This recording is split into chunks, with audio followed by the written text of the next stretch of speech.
जीवम जीवम दव्वम जिणवर हेण चेणी दिठम देविंद वृंद वंदम वंदे तम सपदा Sirsa.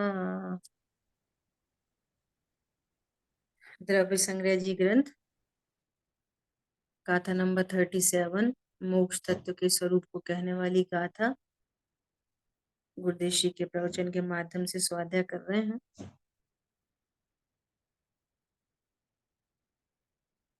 Page number है हमारी बुक में 191। कल प्रश्न आया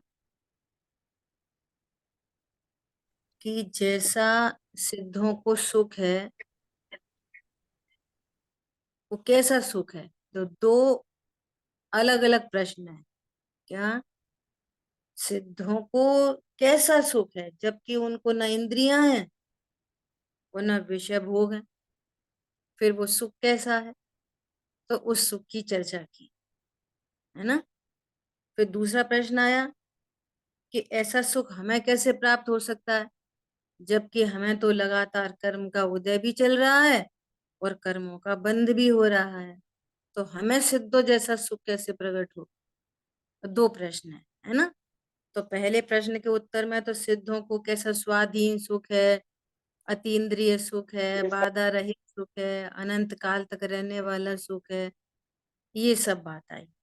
अब दूसरे प्रश्न का उत्तर आगे आ रहा है। तो ये कह रहे हैं कि जब कर्मों की स्थिति अनुभागहीन हो ऐसी अवस्था में कोई चतुर व्यक्ति पुरुषार्थ करके कर्मों की हानि कर सकता है। तो फिर इस प्रकरण में फिर 5 लब्धि की बात आई। ठीक है, ये उत्तर से अपन को पढ़ना है। जैसे कोई चतुर पुरुष अपने शत्रु की क्षीण अवस्था को देखकर विचार करता है कि शत्रु को मारने का यह अवसर है, ऐसा विचार कर शत्रु को मारता है। इसी प्रकार जब कर्मों की स्थिति अनुभाग में मंदता होती है अर्थात अपने आत्मा के स्वभाव की ओर का पुरुषार्थ बढ़ता है, तब जीव स्वयं कर्मों का क्षयोपशम करता है। तब कर्म मंद होते हैं। जब कर्म मंद हो तब मैं अंदर जाऊं ऐसी राह देखने की बात ही नहीं है। परंतु जब जीव स्वयं स्वभाव को समझने का पुरुषार्थ करता है तब कर्म की स्थिति व अनुभाग घट जाता है। उस समय 5 लब्धि प्राप्त कर कर्म शत्रु का नाश करता है। अपनी पहले भी चर्चा हो चुकी है कि अगर असंगी जीवों तक की बात करें तो असंगी जीवों को तो सदा ही कर्मों का तीव्र उदय चल ही रहा है। असंगी जीव तो तत्व निर्णय का, रत्नत्रय प्राप्त करने का, सुखी होने का पुरुषार्थ कर ही नहीं सकते। उनको तो कर्मों का उदय बहुत तीव्र है ना ऐसा। और जो संघी पंचेंद्री हुआ तो ये संघी पंचेंद्री जीव चारों ही गति के संघी पंचेंद्री, देव मनुष्य नार की और त्रियंच, चारों ही गति के जीव सम्यक्त की पात्रता रखते हैं, है ना। अब बात आई मनुष्य गति के जीव। तो मनुष्यों में भी कषाय की मंदता वाले भी बहुत जीव राशि है ना। मुख्य बात तो क्या है कि अपने स्वरूप की जिज्ञासावान जीव चाहिए यहाँ पर, उसके कर्मों की हानि होती है ना। दया दान पूजा पाठ तो ठीक है, परंतु मुझे मेरे स्वभाव को जानना है, आखिर मैं कौन हूं। तो ये भाव उन्हीं को आता है जो निकट भव्य होते हैं। क्या बोला, ऐसे भाव किसको आते हैं, जो निकट भव्य होते हैं उन्हीं को ऐसे भाव आते हैं कि मैं कौन हूं। तो ऐसे में वो पुरुषार्थ करे तो कर्मों का नाश कर सकता है। तो वो फिर 5 लब्धि की बात है। जीव ने कषाय की मंदता करके पुरुषार्थ द्वारा दर्शन ज्ञान वीर को प्राप्त किया, वही क्षयोक्षम लब्धि है। कषाय मंद हो जाना विशुद्धि लब्धि है। अपनी खास बात क्या चली थी यहाँ? कषाय कषाय भी मंद होती है, ये सच्ची बात है, लेकिन अकेली कषाय की मंदता विशुद्धि लब्धि नहीं। कषाय की मंदता तो इतनी अधिक हो गई तो भी काम नहीं हुआ, ग्रेवे को उपजायो, है ना। कषाय की मंदता भी होती है, परंतु यहाँ विशुद्धि किसकी? ज्ञान की साइड से विशुद्धि। देखो अभी ये अर्थ निकलेंगे, आगे भी पढ़ेंगे अपन। सच्चे देव गुरु के स्वलक्ष्य पूर्वक उपदेश सुनना देशना लब्धि है। सच्चे देव गुरु से हम उपदेश सुन रहे हैं, किस पूर्वक? स्वलक्ष्य पूर्वक, मैं आत्मा हो जानने के लिए। सिर, हाँ, इस पूर्वक, पंडिताई करने के लिए नहीं।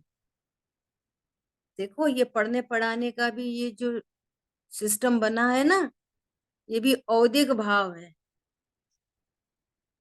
इसलिए पढ़ाने के लक्ष्य से नहीं, अपनी स्वाध्याय के लक्ष्य से। कौन समझ में आया? मुझे पढ़ाना है ये नहीं तो बहुत घाटे का सौदा हो जाएगा। स्वलक्ष्य पूर्वक, अपने हित के लिए। देखो ये इतना फैक्ट है ये, कि जैसे अभी घर में एकदम ऐसा माहौल है ना, तरह तरह का काम, छोटे बच्चा जन्मा, छोटे बच्चे का काम, मिलने जुलने वालों का काम, और इतने इतने बिजी शेड्यूल में भी अपन कैसे समय निकाल के बैठ जाते स्वाध्याय करने के लिए। और अपन इससे इससे अनुबंध नहीं हो ना, तो ये समय भी निकल जाए। और मालूम है कि स्वाध्याय करनी है, और सब लोग इंतजार करते होंगे, चलो स्वाध्याय करनी है ना। छोटी मोटी कोई तकलीफ हो, छोटी मोटी, नहीं कोई बात नहीं, इतना तो चलिएगा। तो किसका वास्तव में किसका हित होता है? स्वयं का। कब? स्वलक्ष्य पूर्वक। इस समय जो परिणामों की मंदता होती है, इस समय जो स्वरूप का भान होता है, स्वभाव की चर्चा होती है बारंबार, तो उससे किसका लाभ होता है? स्वयं का ही लाभ होता है। और यदि यह अनुबंध न हो तो फिर ये समय भी चला जाए। हाँ जी। कहने वाला नहीं है कि अपने लिए कुछ काम कर लो। हाँ जी। इस जगत में, दुनिया में आपको कोई कहने वाला नहीं मिलेगा कि भैया अब तुम दिन भर हमारे लिए लगे, अब अपना हित साध लो। समझ में आ रही है बात? इसलिए ये स्वाध्याय करने कराने का भी जो सिस्टम है ना, ये तो उपचार की बात है। वास्तव में हर जीव अपने लिए बैठा है, अपने लिए, सुनने के लिए नहीं, समझने के लिए बैठे हैं। सुनाने के लिए नहीं, समझने के लिए बैठे, स्वलक्ष्य पूर्वक। हमारी बात ख्याल में ऐसा। और सूक्ति भी है, teaching is the best way of learning. आप तभी डिलीवर कर पाओगे जब आप खुद क्लियर होगे, तब उसमें कॉन्फिडेंस होगा। तो लाभ किसका? खुद का। ऐसा। तो ये कह रहे हैं स्वलक्ष्य पूर्वक, है ना, उपदेश सुनना, वो ही देश, तभी देशनालब्धि होगी, नहीं तो देशनालब्धि नहीं होगी। बहुत साल पहले की बात है, जब पहली बार, एकदम पहली बार नए चक्र पढ़ा था, वो आदरणीय सुमत जी भाई साहब ने वो चार्ट बनाया है, अपन ने शेयर किया कई बार, पढ़ा भी अपन ने, है ना। तो वो उन्होंने चार्ट बनाया, और बहुत शुरू शुरू में पहली बार जब उस चार्ट को पढ़ा तो इतनी प्रसन्नता हुई, इतनी प्रसन्नता हुई। तो भाई साहब से हमने बोला कि भाई जी, आप समझ में आया नए चक्र? बहुत अच्छे समझ में आ गया नए चक्र। तो भाई जी बोले, नए चक्र समझ में आ गया, पकड़ में आई बात? नए चक्र किसके लिए था? उसमें टॉप में लिखा ही उन्होंने क्या लिखा है? नयों के माध्यम से नयातीत आत्मा जानना। तो मैं नए तो सम सीख लिए, नयों के नाम, नयों के कौन सा नए का क्या नाम है, उसका विषय वस्तु क्या है, लेकिन नए तो नयातीत आत्मा को जानने के लिए थे। तो भाई साहब ने इतनी सी बात बोली, हाँ, नए चक्र समझ में आ गया, तो एकदम क्लिक हुई बात। अरे ये क्या कहना चाह रहे हैं, अपन कितने खुश हो जाते। ये गाथा समझ में आ गई। गाथा समझ में आ गई कि आत्मा समझ में आ गई?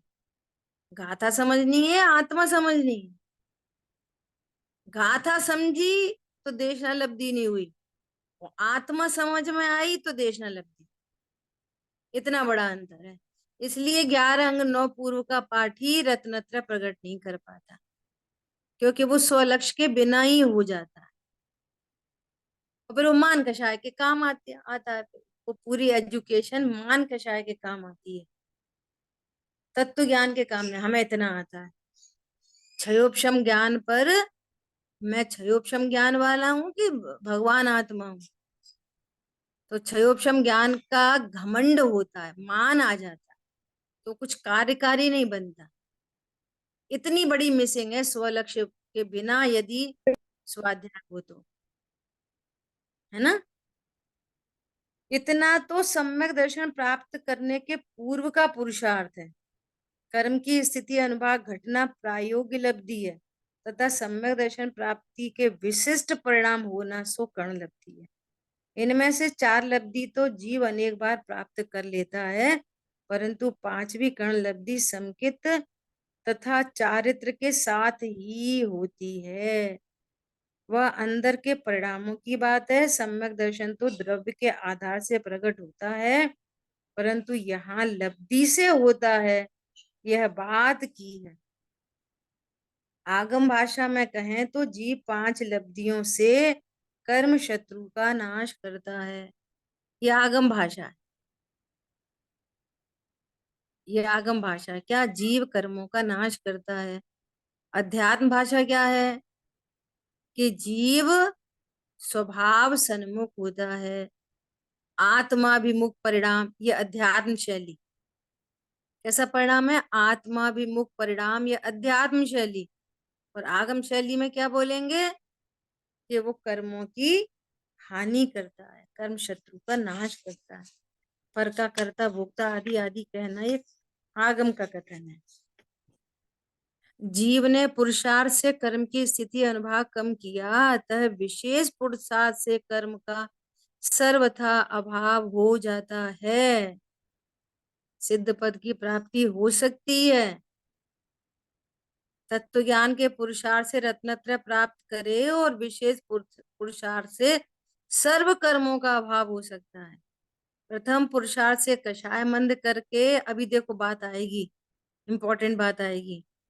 सच्चे देव शास्त्र गुरु की श्रद्धा करने से कर्म किया स्थिति अनुभाग कम हुआ है।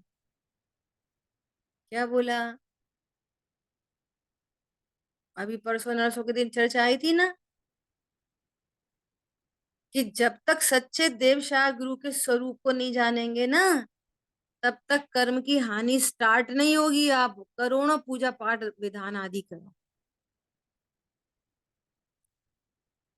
हमारे सुखी होने का मार्ग देवशाह गुरु के स्वरूप को समझने से निकलता है। और सबसे पहले कर्म की हानि होती है, कौन सी वाली? ग्रहित मिथ्यात्व छूटता है। वो ग्रहित मिथ्यात्व छूटे बिना अग्रही छूट नहीं सकता, छूट ही नहीं सकता। समझ में आ रही है बात? देव कैसे होते हैं, गुरु कैसे होते हैं। यदि देव गुरु के बारे में ही विपरीत निर्णय है, तो आपके सुखी होने की शुरुआत नहीं हो सकती। अपन से अच्छे हैं, अपने जैसे ही हैं, क्या फर्क पड़ता है? चश्मा लगा है तो क्या फर्क पड़ता है? आंख लगी है तो क्या फर्क पड़ता है? नासाक दृष्टि नहीं है तो क्या फर्क पड़ता है? भैया बहुत फर्क पड़ता है। कर्म की हानि स्टार्ट कहाँ से होती है? ग्रहित मिथ्यात्व के अभाव पूर्वक। और ग्रहित मिथ्यात्व का अभाव होता है देवशाह गुरु का सही स्वरूप जानने पूर्वक।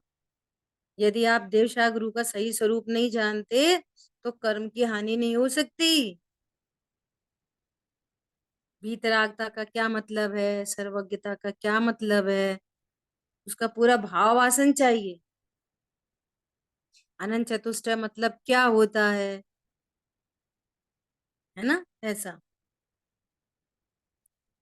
ऐसे समय में जीव स्वभाव सन्मुखता का पुरुषार्थ करने में समर्थ है। जीव के तीव्र कषाय रूप परिणाम तथा कुदेवादी के प्रति बहुमान के समय स्वभाव सन्मुख परिणाम नहीं हो सकते। बोलो, कुदेवादी का निश्चय हो। हम्म, यही अपने आप में तीव्र कषाय है। क्या बोला?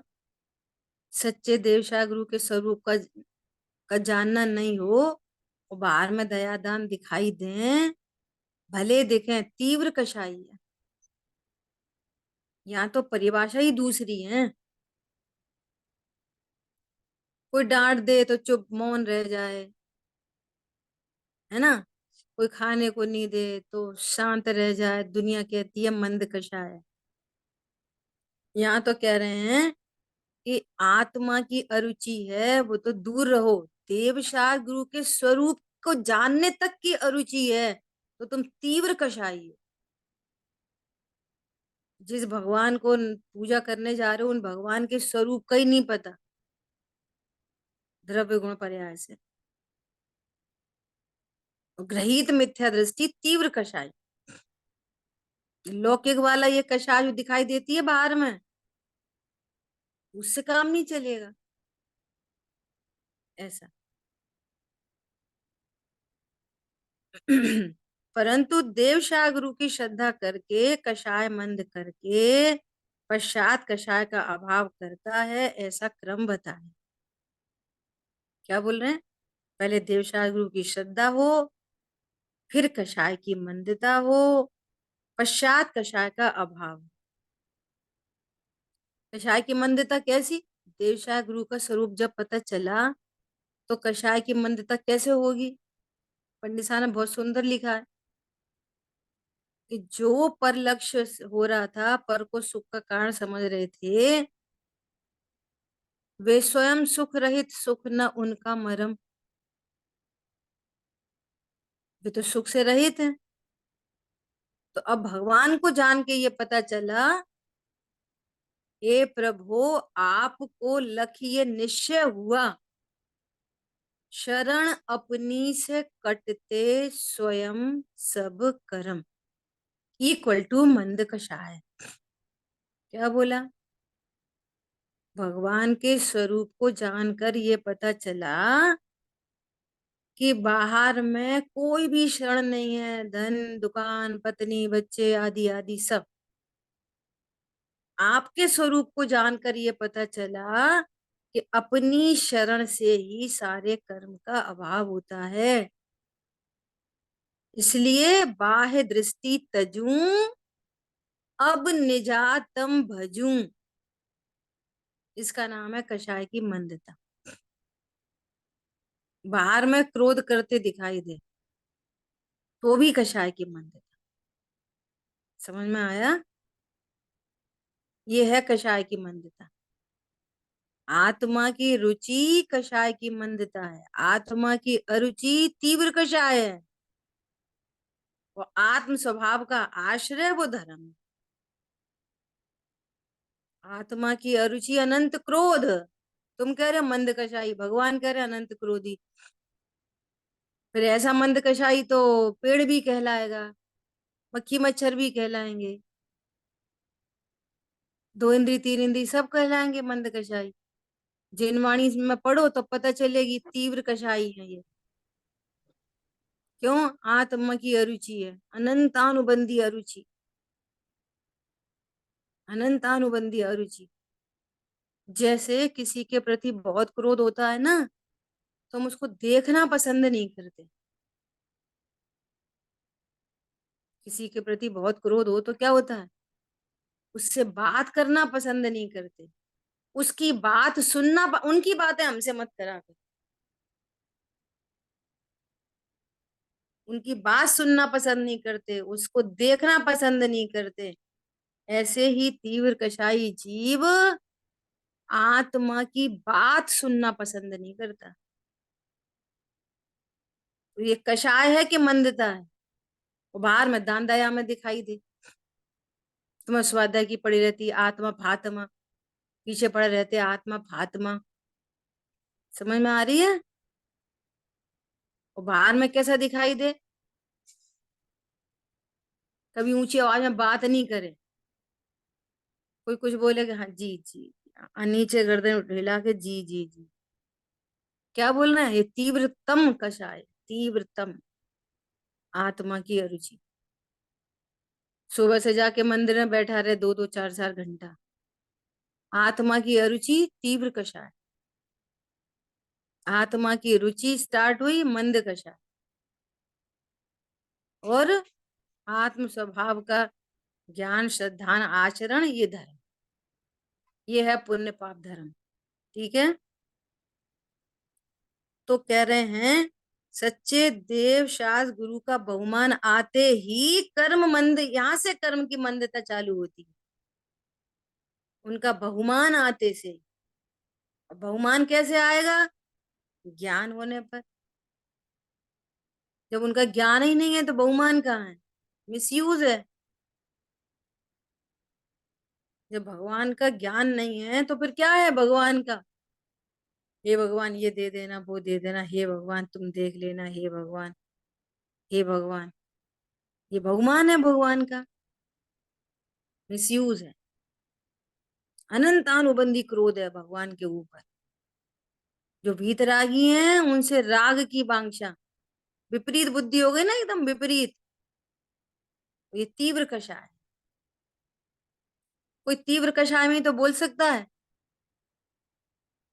नींबू को कि ये संतरा है, अपन खुद समझाएं तो भी बोले नहीं, हमने तो कह दी संतरा ही है ये तो। तीव्र कषाई होते हैं ना जो बात नहीं मानते, कह दी सो कह दी, अरे एक अपेक्षा से तो है ही है, ऐसा ही तो होता है, पीला पीला संतरा, संतरा ही है ये तो। लोक में ऐसा कोई विरुद्ध बोले तो क्या बोलेंगे उसको? तीव्र कषाई। ऐसी वीतरागी प्रभु को तुम राग के पोषण के लिए जान रहे हो तो तुम खुद क्या हो? तीव्र कषाय।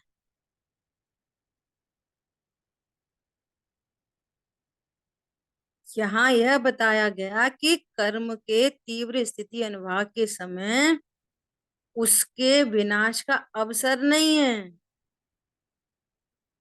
अवसर नहीं है। असंगी तक तो कोई अवसर ही नहीं है। संगियों में भी तीव्र कषाई हो तो अवसर नहीं है, संगी में भी मंद कषाई हो तो फिर वापस तीन में बाइफरकेशन। विषय भोगों में काल गंवाए तो फिर वो कुछ काम का नहीं है, और व्यवहार धर्म में समय बिताए तो भी कुछ काम का नहीं है। तत्व ज्ञान करे वो काम का है। मंद कषाय भी वापस तीन तरह के, विषय कषाय में काल गंवा दे, बस ऐसे ही। एक व्यवहार धर्म में काल गंवा दे,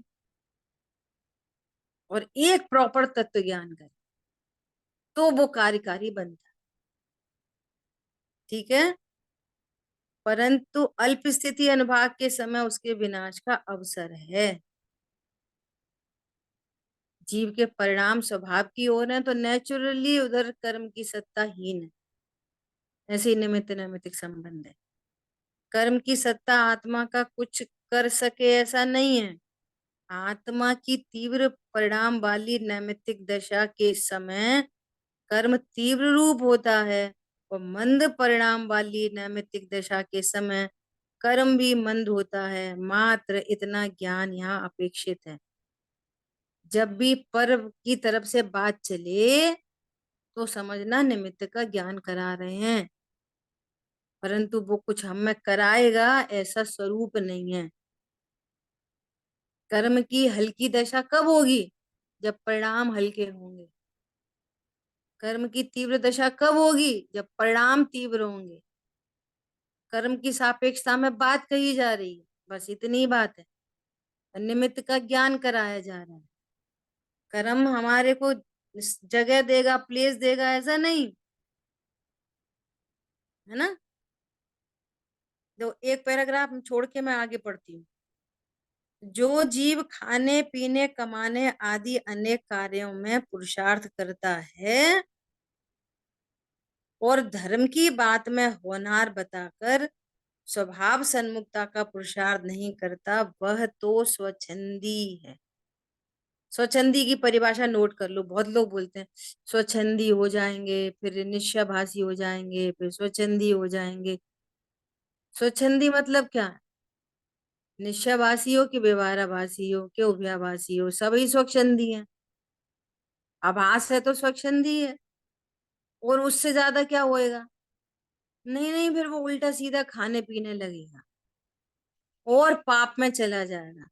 प्रभु पहले से ही मिथ्यात्व नामक महापाप में बैठा है, और उससे बड़ा और क्या पाप होएगा? समझ में आ रही बात? स्वच्छंदता क्या है ज्ञान स्वरूप और समझे कि मैं शरीर वाला हूं, यही स्वच्छंदता है। समझ में आ रही बात? पुरुषार्थ किधर को करे? खाने पीने कमाने में। और धर्म की बात आए तो क्या कहे? वो क्रमबद्ध है वो तो। इसका नाम स्वच्छंदी है। ऐसी घर गृहस्थी में भी ना, बच्चों बच्चों के बारे में भी सब ऐसे ही बोलते हैं। अब कौन किसका करे भैया, बच्चे सुनते कहाँ हैं। ऐसा बोलते हैं ना आपस में, परिवार में। तो बच्चों का है पेपर। बच्चों का है पेपर। तो अब ऐसा करो, बच्चों का पेपर है तो क्या करो? सो रहे हैं, अब कौन सुनते हैं? बच्चे कहाँ सुनते हैं? सो रहे हैं तो कौन सुनते? सोने दो। वहां तो मार मार के, पीट पीट के, कूट कूट के उठा देंगे। बोलो, वहां पर नहीं विचार करते क्या भैया कौन किसकी सुनता है? वहां तो सब जबरदस्ती सुनाते हैं। और यहाँ पर, अब ठीक है भैया, अपन को किसी से क्या लेना देना, अपन तो अपना लोटा छानो। तो वहां पर भी ऐसे करो। और ऐसा करते हो तो शाबाश। ऐसा ही करते हो तो शाबाश। एक तरफ करता, एक तरफ अकरता। लौकिक की बातों में करता और पारलौकिक की बातों में अकरता। समझ में आ रही है? वो स्वच्छंदी है, यहाँ पे ये कह रहे हैं। कषाय की मंदता पूर्वक कर्म की स्थिति अंत कोड़ा कोड़ी प्रमाण रहकर जब पत्थर हड्डी रूप अनुभाग शक्ति को घटाकर लकड़ी और लता रूप रह जाती है, तब भी जो जीव अधः प्रवृत्त कर्ण, अपूर्व कर्ण और अनिवृत्ति कर्ण रूप परिणाम अथवा जिनसे कर्मों का नाश होता है, ऐसे निज शुद्धात्मा विमुख परिणाम प्रकट नहीं करता तथा अकषाय स्वभाव का लक्ष्य नहीं करता, तो वह यह अभव्य का लक्षण है। बोलो, आप कल्पना करो क्या कह रहे हैं। खैर कि रद्दी में एक नहीं साइड आया। में कुछ क्षयोपशम लब्धि हो गई, विशुद्धि लब्धि हो गई, देशना लब्धि हो गई, प्रायोग में चला गया। तो प्रायोग में जाने पर भी अंत कोड़ा कोड़ी सागर रह गई स्थिति। अनुभागहीन हो गए, अस्थि शैल वाले नहीं रहे, लता दारू वाले हो गए, देवदारू वाले हो गए। फिर भी ये स्वभाव सन्मुख न हो तो क्या कहना, ये अभव्य का लक्षण है। तुम्हें अकेले पूजा पाठ दया दान की रुचि है, तुम आत्मा के बारे में जानना भी पसंद नहीं करते, कोशिश भी नहीं करते, इनकी बात तो बहुत दूर रहो। जैन कुल में जन्मने के बाद हम इसके लिए नहीं पैदा हुए जैन कुल में। देखो, एक मुसलमान है ना, वो भी धर्म के नाम पर बहुत कुछ करता है। फिर रोजा रखते हैं ना, तो थूक भी नहीं लीलते। वे भी धर्म के नाम से कुछ ना कुछ कर रहे हैं। हिंदू मुस्लिम सिख ईसाई धर्म के नाम पर हर कोई अपने अपना कुछ ना कुछ कर रहा है। और हम जैन कुल में जन्मने पर भी हम भी वहीं तक सीमित रह गए। हम भी कुल परंपरा से कुछ ना कुछ कर रहे।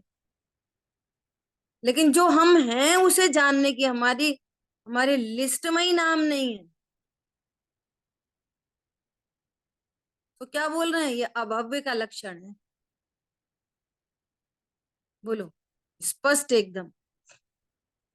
क्या बोल रहे हैं, चार लब्धि मिलने पर भी आत्म स्वभाव सन्मुख परिणाम का नहीं होना अभव्यता का ही लक्षण है। कोई तो बहुत सुनने बैठते हैं, जो स्वाध्याय नहीं करते उनकी तो बात ही नहीं चल रही। लेकिन जो स्वाध्याय भी करते हैं, तो जैसे अब याल बात चली, गाथा समझते, गाथा नहीं समझनी, आत्मा समझनी है। और आत्मा नहीं समझनी, मैं आत्मा हूं ये समझना।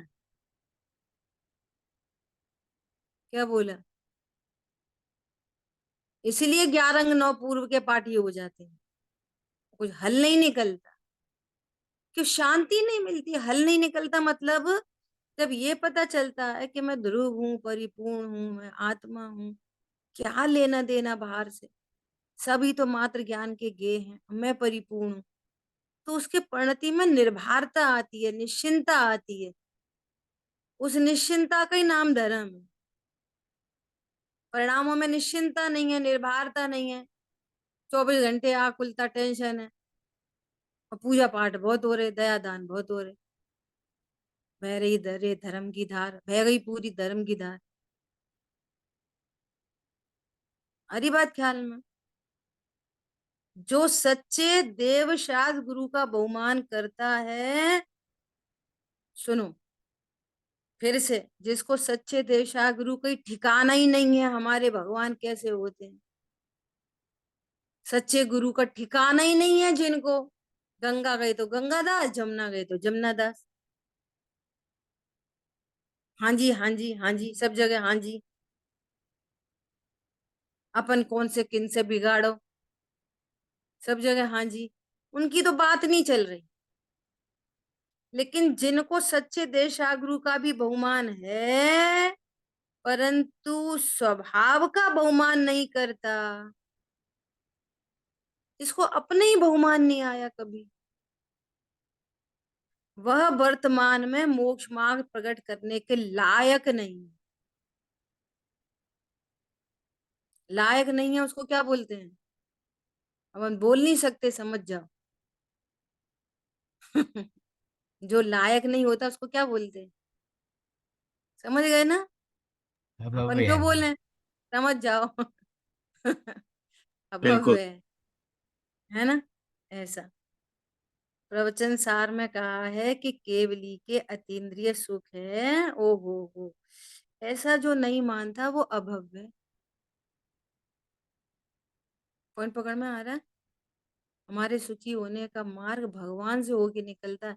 तो मैं यही नहीं पता चल रही कि भगवान सुखी कैसे, कैसे सुखी हैं वे, अनंत सिद्ध भगवान कैसे सुखी हैं। वे मुनिराज सुखी कैसे होते हैं, बेचारे मुनिराज, ठंड में बेचारे मुनिराज, हेलोजन लगा दो हेलोजन, बेचारे मुनिराज। अभव्य हो तुम।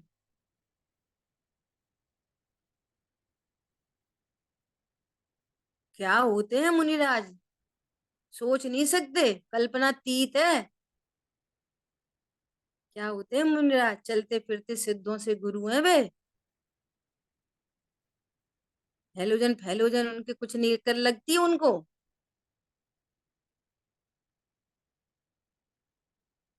तीन कषाय चौकड़ी के भाव की वीतरागता क्या होती है, स्वभाव की सन्मुखता क्या होती है, बोलो। परमाणु मात्र संग नहीं जिनके, क्या होते हैं मुनिराज, जिनको मुनिराज के स्वरूप का ठिकाना नहीं है ना अभी, उनको कह रहे हैं तुम अभव्य हो, वर्तमान में मोक्ष के लायक नहीं। बोलो। अब यही नहीं पता हमारे अनंत भगवान सिद्ध भगवान सुखी कैसे हैं। रोटी खाते नहीं, टीवी देखते नहीं, फ्रिज है नहीं, कूलर है नहीं, पत्नी बच्चे हैं नहीं, कैसे सुख? बोलो। इन सब की एनालिसिस करनी पड़ेगी। आखिर वो सुखी कैसे? कल परसों तो बहुत बात हो गई। भैया जिसको तुम लोक में इंद्रिय सुख कह रहे हो वो भी अतीन्द्रिय है, वो भी पर से नहीं आता है। तो ये पारमार्थिक सुख की तो बात ही कौन करे। इसी प्रकार योगसार कथित रत्नादि नव दृष्टांत भी मोक्ष के विषय में जानने योग्य है। अपन ने पढ़ लिया था ये पीछे, है ना। अब यहाँ शिष्य शंका करता है कि सबका मोक्ष हो जाने पर संसार शून्य हो जाएगा, तब फिर क्या करना? तो तुम्हारे जैसे रहेंगे, कोई चिंता की बात ही नहीं है। अभी अभी क्या बोला कि लोक का सुख भी अतीन्द्रिय इंद्रियों से नहीं आता, इसको प्लीज इसको समझा देना जरा सा। ये कह रहे, अपनी बहुत चर्चा हो चुकी है, तो ये कहना चाह रहे हैं कि जिसको इंद्रिय सुख कहा जाता है वो किससे आता है? इंद्रियों से कि इंद्रिय के विषयों से? किससे किससे आता है वो भी? पर द्रव्यों में से सुख आता है, उनमें सुख नाम का गुण है, सुख नहीं नाम की शक्ति है। इंद्रिया नहीं में जानने का काम होता है, इंद्रियों में। इंद्रियां नहीं जानती हैं, इंद्रियां ज्ञान नहीं में हेल्प करती हैं। तो ना नहीं। पर से आ रहा ना इंद्रियों से आ रहा, तो फिर किससे आ रहा है? वो भी आत्मा से ही आता है। अच्छा, रसगुल्ला इंद्रिय। खाने पर जो आनंद लग रहा है वो भी आत्मा में से ही आ रहा है। हाँ कार्य हाँ, तो यहाँ हाँ, कार्य पर है। तो उसको आत्मा बात से आ रहा है। हाँ हाँ, वो ज्ञान से जो हो रहा है, ऐसे कहेंगे। तो उसको इसलिए उसको अतीन्द्रिय, क्या क्या कहेंगे, अतीन्द्रिय। आत्मा अतीन्द्रिय, आत्मा के गुण अतीन्द्रिय, आत्मा की हम्म सर्व हम्म पर्याय हम्म चाहे वो कार्य हो वो भी अतीन्द्रिय, अभिकारी हो वो भी अतीन्द्रिय। कल बात आई थी ना, क्रोध कैसा है? इंद्रिय के अतीन्द्रिय? बोलो।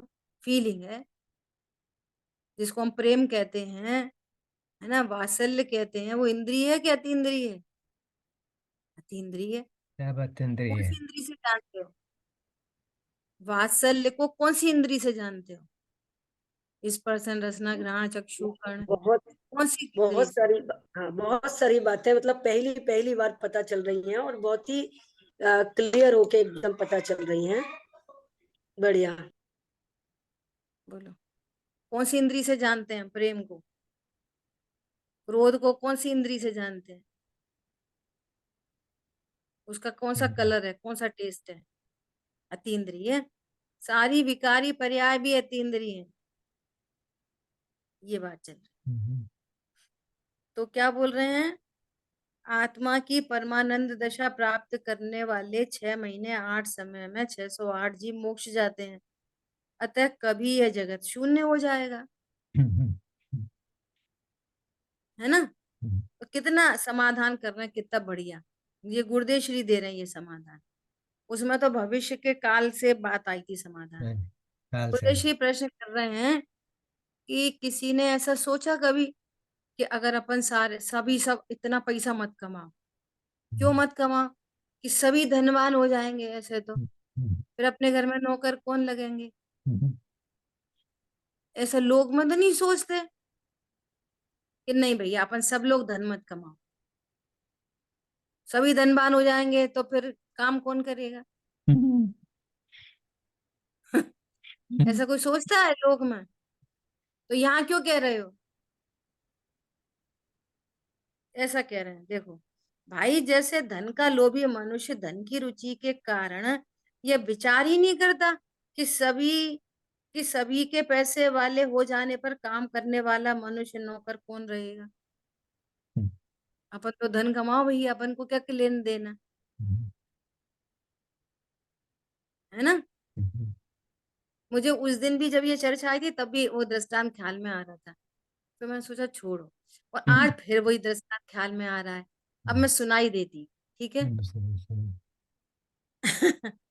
एसपी भारती साहब को सब लोग जानते हैं, बड़े दादा के सुपुत्र सिद्धार्थ प्रकाश भारती। तो हम लोग है ना, वो एमवे बिजनेस करते थे उनके साथ में, अच्छा। वे ग्वालियर आते थे, हम्म, तो हम लोग की खूब मीटिंग चलती थी, हम्म, है ना। हम्म, तो वो उसमें प्लान शो किया जाता है, प्लान दिखाते हैं कि देखो हमारा ऐसा ऐसा ये हम्म, प्रोग्रामिंग है, आप है ना बहुत जल्दी आपको रॉयल्टी इनकम मिलेगी, आप टाइम फ्री हो, मनी फ्री टाइम फ्री हो जाओगे, हम्म, ऐसा।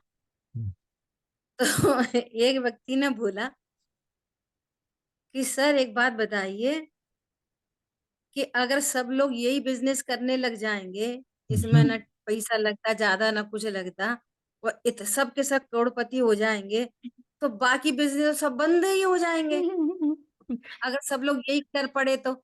तो वो एसपी वाले साहब इतनी जोर से एकदम उछल खड़े हो गए, एकदम से उछले एकदम से। हम लोग देखने लगे कि ये क्या कर रहे हैं। बोलते हैं मिल गया मिल गया मिल गया मिल गया। क्या मिल गया?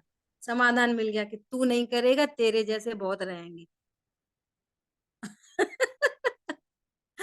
समझ में आई? एकदम से एक्साइटेड हो गए, बोलते हैं अरे मिल गया समाधान, समझ गए समझ गए। क्या समझ गए? तू नहीं करेगा, बात खत्म है, तेरे जैसे बहुत रहेंगे। सब कैसे कराएंगे एमबी बिजनेस? तुम्हारे जैसे रहेंगे ना। ऐसे यहाँ पर कह रहे हैं, क्या कह रहे हैं? इसी प्रकार मोक्षाभिलाषी ऐसी शंका नहीं करता कि सब मोक्ष चले गए तो क्या होएगा संसार का। ये तुझे संसार की चिंता है कि अपनी चिंता है कि मैं संसार में रह गया तो मेरा क्या होगा? किसकी चिंता करनी? स्वात्म चिंता, उत्तमा चिंता। अपने आत्मा की चिंता सबसे उत्तम चिंता है। पर के हित की चिंता मध्यम चिंता है, और पर के विषय भोग की चिंता अधम चिंता है। बच्चों को कैसे खिलाएं, बच्चे कैसे पलेंगे, बच्चों को कैसे बड़ा करें, ये अधम चिंता है। और पर के बुरे की चिंता अधमा धमा चिंता है, वो अधम से भी अधम चिंता है। समझ में आ रही है? किसी के विषय भोगों की चिंता भी क्या है? अधम चिंता है। और पर के हित की चिंता को भी मध्यमा चिंता कह रहे हैं, मध्यम है।